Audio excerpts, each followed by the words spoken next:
రాజ్గోండ్ సేవా సమితి ప్రమాణ స్వీకారోత్సవ కార్యక్రమం అద్భుతంగా జరిగిందని రాజ్గోండ్ సేవా సమితి రాష్ట్ర నేత థానాజీ అన్నారు. కార్యక్రమానికి అధిక సంఖ్యలో ఆదివాసీలు పాల్గొని విజయవంతం చేశారని తెలిపారు.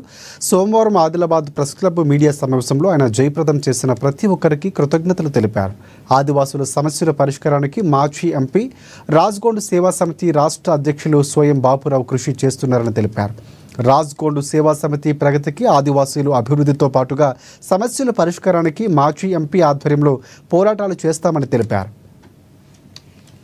27 తారీఖు నాడు ఆదివారం రోజు రాజ్గోండ్ సేవా సమితి రాష్ట్ర అధ్యక్షగా స్వయం బాబురావు గారు ప్రమాణ స్వీకారం జరిగింది. ఆ ప్రమాణ స్వీకారంకు అన్ని వర్గాలు గోండ్ ప్రధాన్ కులం నాయకపోటు తోటి మన్నే అన్ని ఆదివాసులు 9 తెగలు వాళ్ళు వచ్చి మరి ప్రోగ్రాం కు విజయవంతం చేయడం జరిగింది. దానికోసం ఎందుకంటే ఆదివాసిగా ఒక రథసారథి మేరంగా మరి ఆదివాసికు ముందుకు తీసుకుపోవాలా, ఆర్థికంగా రాజకీయంగా సామాజికంగా అన్ని ముంగట తీసుకుపోతుందుకు మన సోయం బాబురావు గారు మాజీ ఎంపీ మాజీ ఎమ్మెల్యే తన సమాజ కోసం ఆదివాసీ కోసం తన ముంగడికి తీసుకుపోయి మన సమస్యల్ని తీసుకుపోతాడనుకొని తన ప్రమాణ స్వీకారం చేయడం జరిగింది. మరి ఆ ప్రమాణ స్వీకారంకు అన్ని వర్గాలు అన్ని కులాలు మనకు మద్దతు ఇచ్చి మరి ప్రోగ్రాం సక్సెస్ చేసింది కాబట్టి వాళ్ళకు ధన్యవాదాలు చెప్తూ మరి మేము సమస్యలు ఉన్నాం, ఆదివాసీ వెనుక ఉన్నాం.